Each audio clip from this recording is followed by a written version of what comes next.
Salut à tous, c'est Benef.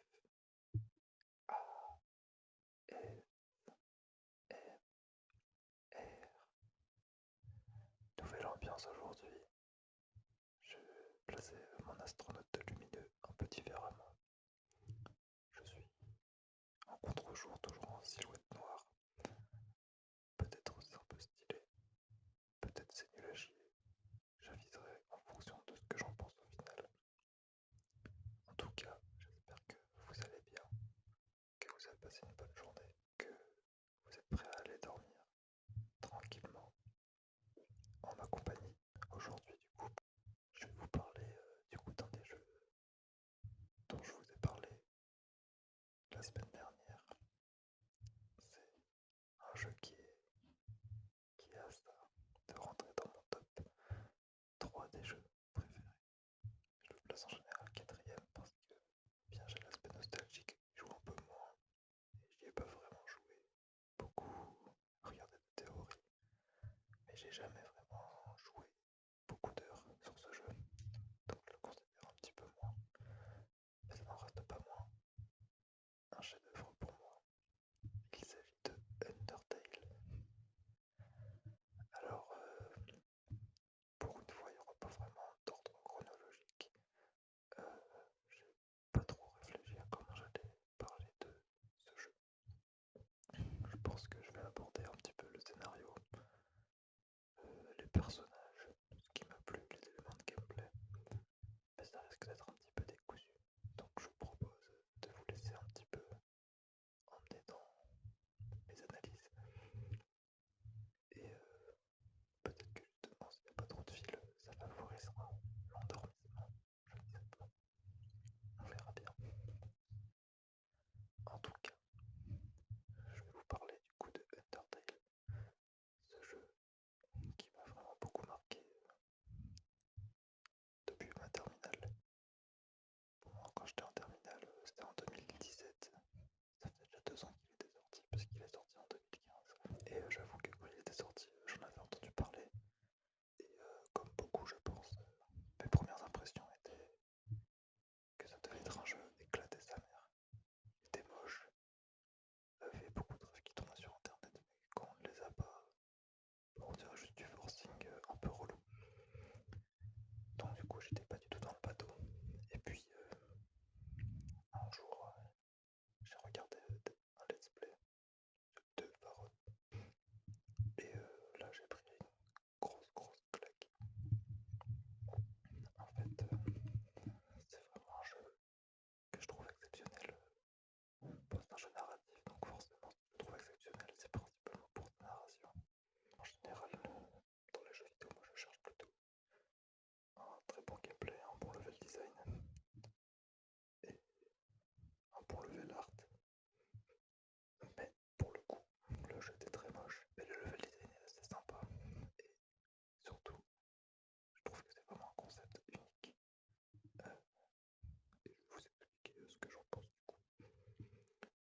Déjà dans la narration, ce qui est assez exceptionnel avec Undertale, ah oui, je me recoupe un petit peu, mais je vais spoiler sans aucune vergogne pendant toute la vidéo, donc si vous n'avez pas joué au jeu et que vous voulez pas vous faire spoiler, bah quittez, ça ne sert à rien de rester plus longtemps, puisque je vais même pas faire de partie sans spoil avec spoil ou quoi, je vais un peu tout mélanger, donc si vous avez peur de vous faire spoiler, ne restez pas, c'est pas très grave. En tout cas, l'histoire d'Undertale est un peu décousue, et surtout qu'il y a, disons, une histoire dans le jeu et une histoire un petit peu hors du jeu, j'ai envie de dire. Et ça rend le jeu un petit peu unique dans le sens où moi, quand j'allume Undertale, j'ai vraiment l'impression d'avoir... Je joue sur Switch, donc une petite boîte à Switch dans lequel il y a tout un mini-monde qui est vivant, même quand j'y joue pas, et que je peux visiter à tout moment, mais en tout cas, même cette dimension, cette relation PNJ-joueur est traitée par Undertale.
ressemble un petit peu personnellement à nos néophytes, mais ça sert aussi surtout à donner envie de relancer le jeu pour accéder aux deux autres grandes fins qui sont la pacifiste et la génocide.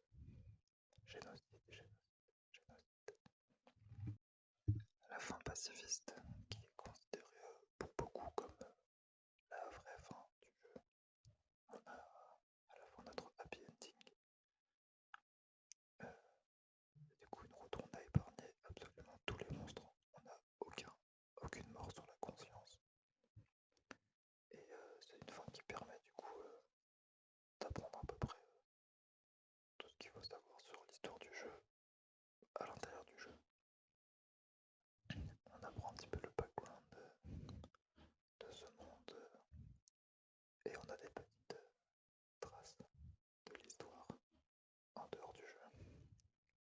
En dehors du jeu est un peu plus traité dans la route génocide, je trouve. Et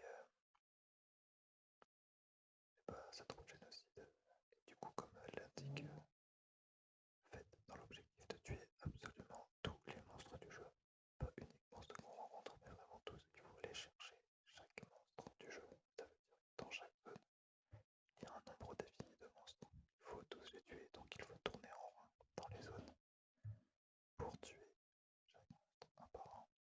Et qu'il n'y ait absolument plus personne dans le jeu. Du coup, pour l'histoire dans le jeu, qu'on apprend principalement dans la route neutre et la route pacifiste, eh bien, nous sommes Frisk, le septième humain à tomber dans les souterrains. Il faut les monstres qui sont emprisonnés dans les souterrains ont besoin de cette âme humaine pour pouvoir sortir, briser la barrière que les humains ont érigée pour les bloquer. Il s'avère qu'on est le septième. Ils sont déjà 6 âmes de monstres.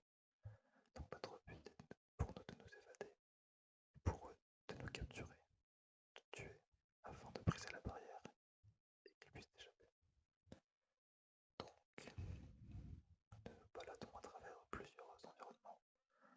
Basiquement, le monde du souterrain est divisé en 3 ou 4 parties. Il y a les ruines, il y a Nodin, Snowdine, Gouvenage en français, en deux. Il y a les falaises, les cascades. Ouais, les cascades. Il y a Calcidaire. Et il y a le palais d'Asgore. Ah non, il y a le noyau aussi. Ça fait 6 zones, autant pour moi. Plus ou moins grande, mais c'est assez petit. Et on se rend vite compte que c'est petit, pas uniquement parce que le jeu avait. Il n'y a pas besoin de s'imaginer plus vaste puisque le monde de Nordel est vraiment considéré comme petit, même intrinsèquement au jeu. Les monstres sont peu nombreux. Il n'y a pas des millions de monstres. Il n'y a pas une population grande comme sur la Terre par exemple, la vraie Terre. Et d'ailleurs on apprend aussi que les monstres sont vraiment beaucoup plus faibles que les humains. En fait, la guerre entre monstres et humains était très peu équitable, puisque on apprend que pour une seule âme humaine, la nôtre, il faudrait, pour avoir un équivalent en puissance, l'âme de tous les monstres de l'Underground. Donc en fait, il n'y a vraiment pas photo, on est largement supérieur à tous les monstres. C'est pour ça qu'il est si facile de les tuer dans la route génocide. Lorsqu'on n'a plus aucune pitié et qu'on tue tout le monde. Mais du coup, les monstres sont plutôt bienveillants. Et du coup, en avançant dans le jeu, on apprend que par le passé, eh bien, le roi de l'Underground, le roi des monstres, Asgore Tribur, a fait un fils. Il était pote avec le premier humain qui est tombé dans l'Underground.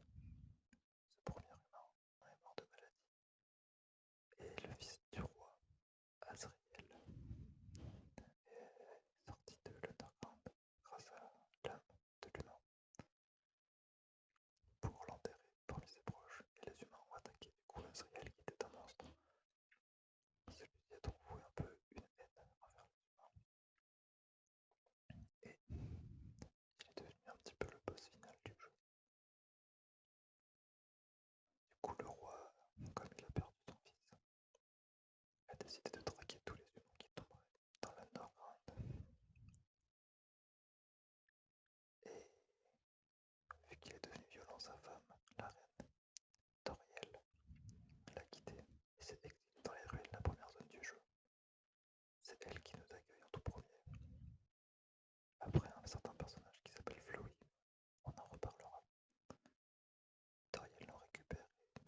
caprices à leur famille. Et Elvis avait beaucoup de remords vis-à-vis de ça. Mais un jour, elle a réussi à implanter de la, pas dans un monstre, mais dans une fleur jaune qui prévit devint l'entité la plus puissante de l'Underground. C'est Flowey, le premier personnage que l'on rencontre. Et Flowey qui est également Azriel, car lorsqu'il est mort, son âme a été transférée dans la fleur. Et cette fleur est donc le boss final de la route neutre. Mais c'est également Azriel qui retrouve sa forme originale, que l'on affronte dans la run pacifiste. Azriel est un personnage assez stylé de Undertale puisqu'il a un pouvoir particulier que j'avais jamais vu dans les jeux vidéo. C'est le pouvoir de la sauvegarde. Il peut sauvegarder et charger des parties dans le jeu, un peu comme nous. Et ça crée beaucoup de nœuds dans le cerveau du joueur puisque on n'est pas habitué à ce genre d'ennemis. Par exemple, dans la route neutre à la fin, il nous tue en boucle et recharge notre sauvegarde pour nous tuer infiniment. Il est un peu sadique et il prend beaucoup de plaisir à faire ça. Et on apprend dans la route pacifiste, il me semble, qu'il se fait un petit peu chier parce que il a tout fait dans ce monde. Il a déjà aidé tout le monde, il a déjà tué tout le monde. Il interagit avec chaque personnage, il connaît les histoires par cœur de tout le monde, il peut relancer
Génocide est assez rapide, mais le combat contre Sans rattrape toute la durée de cette route, car c'est vraiment long et fastidieux.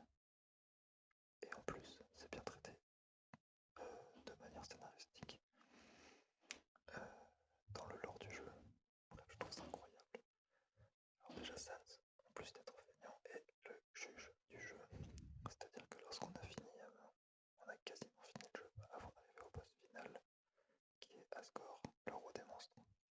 On le croise et il nous fait un bilan de notre aventure. Si on a tué quelques monstres, tous les monstres ou aucun monstre. Son dialogue change en fonction de qui on a tué par exemple. Si vous tuez Papyrus, mais pas tous les autres monstres, il reconnaît que vous êtes quelqu'un de plutôt sympa, mais à la mort contre vous pour avoir tué son frère. En tout cas, il vous fait ressentir un peu de culpabilité. Si vous avez le malheur de tuer quelques monstres dans la route neutre, surtout Papyrus, mais même d'autres. Et donc, il vous attribue, c'est lui qui vous explique un petit peu les règles de ce monde. C'est là déjà qu'on voit qu'il a un statut un peu différent des autres monstres dans le jeu. Il vous explique vos points d'expérience. XP, ce n'est pas expérience mais execution point. Vos points d'exécution. Que vos levels élevés. Que Floy Asriel avait appelé love. Ne veut pas se dire amour, mais love signifie level of violence. Votre niveau de violence. Tout le jeu qui ressemble à un RPG classique reprend tous les termes classiques du genre pour en faire un tout autre jeu. Et c'est que à la fin du jeu que vous comprenez ce à quoi vous avez joué. Dans la route neutre, la première que vous êtes obligé de faire. Donc, ça vous explique d'abord tout ça et vous laisse passer pour affronter le roi. Mais dans la route génocide, eh ben, il vous affronte car vous avez tué absolument tout le monde. Et il se rend bien compte que c'est vous qui êtes une menace et qu'il faut vous arrêter.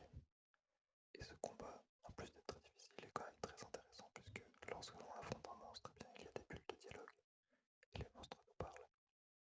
Et ça, c'est un dialogue vraiment intéressant. Il nous explique qu'il sait qu'on a le pouvoir de revenir en arrière à une sauvegarde.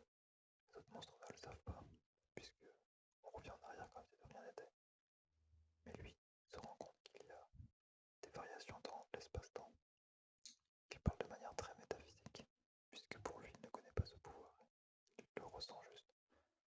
Donc, il utilise les termes qui lui sont propres, et ça rend le jeu ultra crédible. Car autant Asriel, Flowey connaissent les mots sauvegarde, reset, reload, etc. Autant Sans pas du tout. C'est un monstre de l'underground. Donc il parle d'espace-temps, on arrête le temps, on revient en arrière dans le temps, et on crée une nouvelle timeline. Lorsque l'on relance une sauvegarde dans Undertale pour Sans, il se rend bien compte de ça, et il sait que c'est le plus fort des monstres du jeu, et donc il sait qu'il nous fait passer un sale quart d'heure. Et du coup, lorsque l'on meurt, lorsqu'il nous tue une fois, deux fois, lorsque l'on revient, son dialogue dit quelque chose du style tu as la tête d'un mec qui vient de perdre 4 fois par exemple, si c'est la quatrième fois que vous relancez le jeu. Ce qui prouve qu'il arrive un peu à savoir que vous l'avez déjà perdu une fois ou deux. Et à force de le tabasser, vous réussissez à le battre. Déjà son système de combat est assez différent des autres monstres. Vous ne pouvez pas le taper, vous êtes obligé de subir ses attaques, esquiver encore et encore. Esquive tout, et à la fin il fatigue. Lorsqu'il s'endort, vous pouvez le tuer. Ah, j'ai dit que je spoilais sans aucune vergogne. Mais vous avez dû vous en rendre compte depuis le début. Et ça m'aurait assez touchant du coup parce qu'on a vraiment galéré. C'est un personnage très sympa qui fait des drôles de blagues, qui est très satirique, très second degré. Il se fout un peu de tout ce qui se passe dans le monde. D'ailleurs, il l'explique dans son dialogue de combat. Comme il sait que à tout moment son monde peut être reset, il s'en rend bien compte. Et bah à quoi ça sert finalement de se donner la peine de travailler, de se faire des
méchante et elle cuisine de manière ultra violente, elle casse tout dans la cuisine, c'est très très fun. Moi j'ai beaucoup rigolé avec elle et je me suis beaucoup attaché à ce personnage dans la run passive. Surtout qu'elle a aussi une petite love story avec Elvis, le, le scientifique royal. La scientifique royale, c'est un couple lesbien du coup. Et du coup voilà, Elvis qui est un scientifique très réservé, un peu geek sur les bords, qui se met en couple avec Undyne, la guerrière badass brutale du terrain. C'est assez cool à voir, surtout que c'est nous qui fomentons un petit peu leur date. Bref, on est très impliqués dans l'histoire d'Undyne, dans la run pacifiste. Et c'est vraiment incroyable. D'ailleurs, son système de combat est aussi très unique, puisqu'elle nous envoie des flèches, et nous avons un petit bouclier qui apparaît uniquement pour son combat, qui permet de nous défendre. D'habitude dans Undertale, c'est vrai que je ne l'ai pas expliqué. Mais le système de combat, c'est un système au tour par tour où on peut attaquer ou interagir avec les monstres pour essayer de les épargner si on interagit bien avec eux. Et une fois que c'est le tour du monstre, il ne nous attaque pas juste un coup d'attaque et basta. C'est une sorte de bullet hell. C'est des jeux où vous savez qu'il y a beaucoup de missiles qui vous foncent dessus et il faut éviter avec votre petit vaisseau tous les, tous les missiles. Voilà, c'est un peu pareil. On a un petit cœur qui représente notre âme et il nous faut esquiver les attaques des monstres qui sont toutes en rapport avec leur personnalité et qui sont du coup super originales. Par exemple, comme je vous dis avec Undyne, notre âme ne bouge pas, il y a un bouclier qui apparaît et on peut l'orienter pour parer les flèches. Mais par exemple, les squelettes de Sans et Papyrus nous attaquent avec des os, des squelettes. Mais nous avons également possibilité de faire un show télévisé avec Métaton, le robot destructeur d'humains que Alphys a créé par exemple. Et le but est de faire grimper les audiences. Et il y a plein de combats différents. On peut aller caresser un chien pour qu'il nous aime et qu'on puisse l'épargner. On peut rendre amoureux un couple de gardes qui nous attaquent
d'identité un peu bizarre.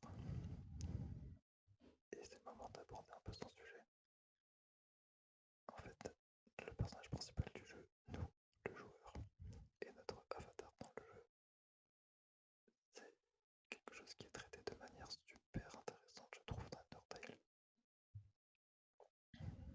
En fait, on choisit un nom du coup notre personnage comme dans quasiment tous les jeux. Par exemple, si j'appelais mon personnage Benef, eh bien je me balade dans l'aventure. Et bon, on ne s'en rend pas compte parce que c'est pas quelque chose qu'on a besoin de remarquer ou quoi. Mais il est vrai que dans la route neutre, personne ne nous appelle par notre nom. Ce n'est mentionné nulle part, il n'y a pas de galère. Juste il y a notre nom qu'on sauvegarde, Benef par exemple, et voilà, c'est tout. Donc c'est plutôt suspect, même si, comme je vous l'ai dit, on ne s'en rend vraiment pas compte. Ce n'est pas quelque chose qui est fait pour être remarqué. Par contre, en route pacifiste, on apprend qu'en fait, on ne s'appelle pas Benef, on s'appelle Frisk. Et là, les monstres commencent à s'appeler Frisk. D'ailleurs, il y a un petit truc un peu sympa par rapport au prénom. Dans la maison de Toriel, au début du jeu, Toriel, la femme de Asgore, le roi des monstres, du coup, il y a un miroir. Et à la fin du jeu, on retrouve un peu une maison similaire avec un même miroir. Et lorsqu'on interagit avec ce miroir dans la route neutre, il y a écrit c'est toi, tout simplement. Puisque tu te regardes dans un miroir, c'est toi que tu vois. En route pacifiste, pardon, c'est écrit c'est toi, virgule, Frisk. Et du coup, c'est dans cette route-là qu'on apprend que nous nous appelons Frisk et qu'en fait le nom que l'on donne au jeu au début, donc si je mets Benef, en fait j'ai renommé pas mon personnage que je joue, mais le premier humain qui est tombé, le pote d'Azriel. Vous vous rappelez Azriel, le fils du roi des monstres. Il s'est fait un ami humain, le premier qui est tombé dans l'Underground, et bien en fait c'est lui qui s'appellera Benef. Et en rouge et lorsqu'on va voir le miroir de la maison de Toriel à la fin du jeu, qui est du coup la maison d'Asgore, il y a écrit c'est toi, virgule, Benef. Sauf que Benef, c'est le nom du premier humain qui est tombé. En fait, Frick, donc le personnage que l'on joue, est déjà un personnage androgyne avec très peu d'émotions. C'est vraiment un avatar bête et méchant, on va dire, qui a pas beaucoup de personnalité ni rien. C'est un peu nous le joueur, c'est vraiment l'incarnation du joueur dans le jeu, quoi. Il a le moins de traits distinctifs pour que ce soit vraiment nous qui influencions son destin. Mais dans la route génocide, on en apprend un petit peu plus sur Benef. Je vais arrêter de l'appeler Benef car la communauté, et même le jeu d'ailleurs, lui a donné un nom officiel qui n'est du coup pas celui que le joueur rentre dans le jeu, mais qui est Chara, C-H-A-R-A, comme caractère, personnage en anglais, caractère, qui est du coup le joueur. Donc Chara, le premier humain tombé dans l'Underground, on apprend en fait que c'était un humain extrêmement malveillant. D'ailleurs, beaucoup pensent que ce n'est même pas un humain, c'est une chose, une créature, une entité bizarre. Elle a une haine contre les humains. Et en tombant dans l'Underground, elle a développé une haine contre les monstres. Et lorsque Kara est morte de maladie et que Azriel a voulu aller prendre son âme pour l'enterrer à l'extérieur dans le monde des humains, c'était en fait depuis le début un plan de Kara pour prendre le corps d'Azriel. Et il faut savoir que dans ce monde, la fusion entre l'âme d'un humain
pas trop le choix que de le faire.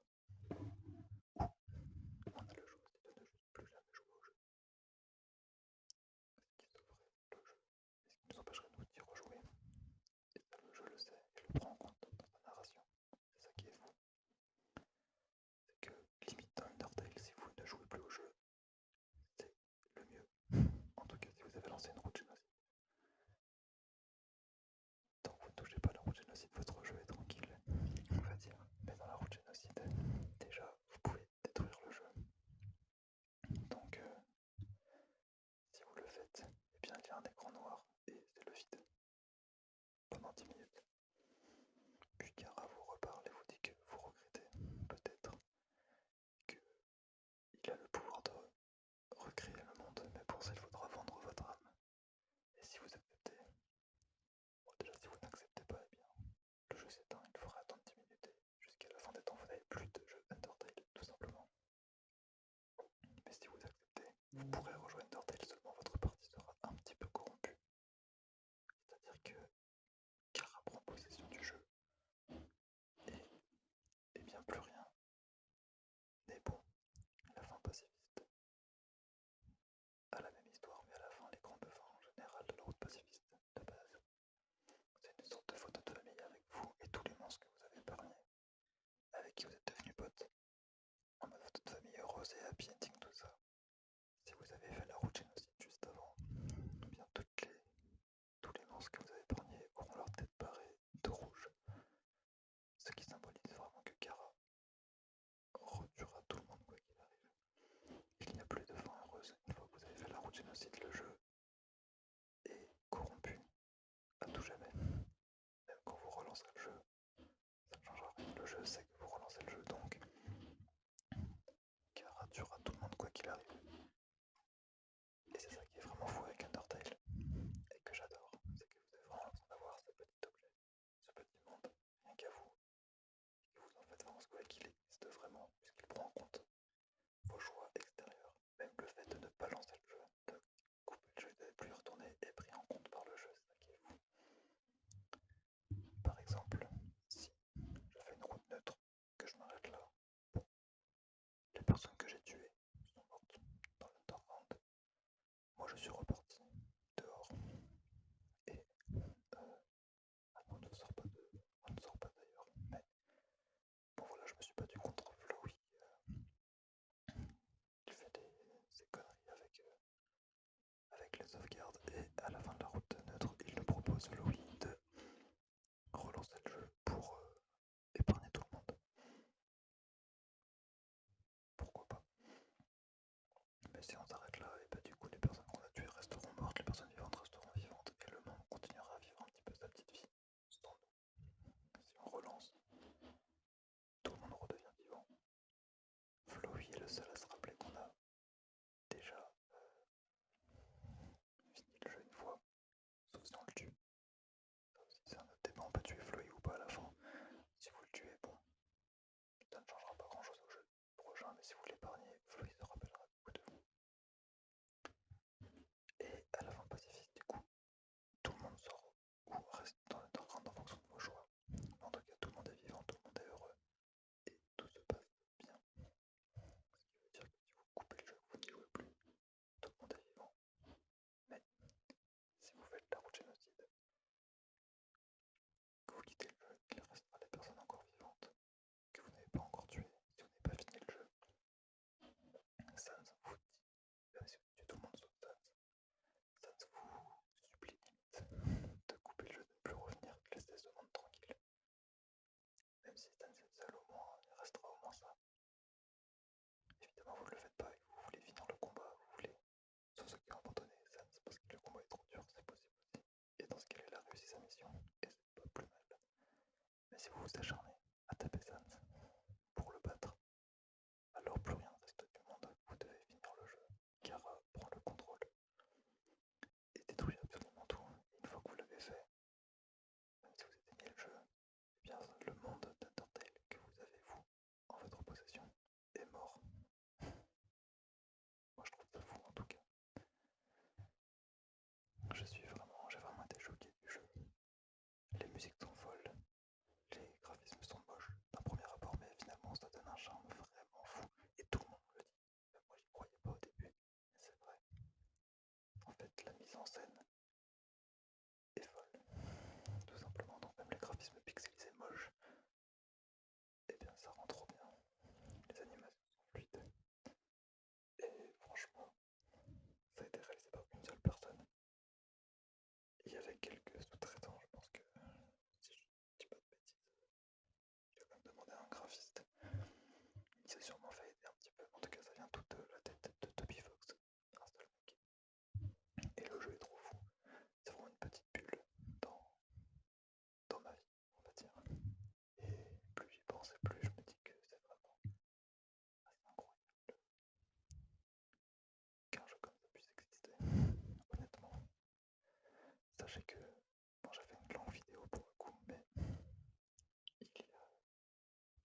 mystères, de trucs à fouiller dans Undertale. La map est petite, mais il y a tellement de personnages avec qui parler, tellement de choses à faire. En relançant des parties, en relançant des sauvegardes, en allant par-ci, en allant par-là, il faut tester. C'est vraiment un bac à sable au final de trucs à découvrir. C'est une mine d'or d'informations, d'historiques, de bonus cachés. C'est trop fou. Donc je ne vous conseille que d'y jouer. Si vous êtes là, que vous êtes spoilé, faites l'expérience quand même. C'est vraiment une leçon de gameplay, de mise en scène, d'histoire. C'est fou. Je suis vraiment très très fan de ce jeu. Et j'aimerais bien, lorsque j'aurai un setup un peu plus potable, faire une sorte de let's play d'Undertale. Même si je connais déjà tout, je pourrais peut-être vous expliquer certains points qui me fascinent dans ce jeu pendant que je joue. Et puis l'ASMR Gaming, je trouve ça plutôt sympathique, honnêtement. D'ailleurs, en ce moment, je joue à la pseudo-suite Deltarune. Enfin, la suite, un jeu alternatif ou pas. En tout cas, le deuxième jeu de Toby Fox, Deltarune. Je kiffe vraiment bien. Il y a un petit aspect un peu horreur qui est assez flippant, honnêtement. Mais c'était assez fun, sinon il était un peu cool, c'est très original. Le jeu n'est pas encore fini, il y a le chapitre 5 qui devrait sortir cette année. Et le jeu doit faire 7 chapitres en tout. Là j'en suis au chapitre 3 pour l'instant, je l'ai pas encore fini. Mais j'ai hâte de le finir pour voir ce que j'en pense. Certains disent que Deltarune est meilleur que Undertale, pour l'instant je ne trouve pas. Même si en termes de technique, Deltarune est au-dessus d'Undertale, il n'y a pas de débat. En termes d'impact, je suis un petit peu moins convaincu pour l'instant, mais je ne suis qu'au troisième chapitre, je n'ai même pas fait la moitié du jeu. Donc, ça ne veut rien dire Undertale. Si on fait juste une fois l'histoire, on n'a pas touché à une pépite. Mais si on a réussi à être incité à relancer le jeu, et à le refaire encore une fois, deux fois, puis trois fois, et arriver plusieurs fois à la fin, et de faire toutes les fins, c'est là qu'on se rend compte de la profondeur, de la puissance du jeu. Donc, je laisse la chance à Deltarune. Il y a beaucoup de potentiel, je trouve. Et peut-être que j'y jouerai aussi. En tout cas, voilà. C'était mon avis assez large sur Undertale. J'espère que la vidéo sera pas trop longue. Et je vous souhaite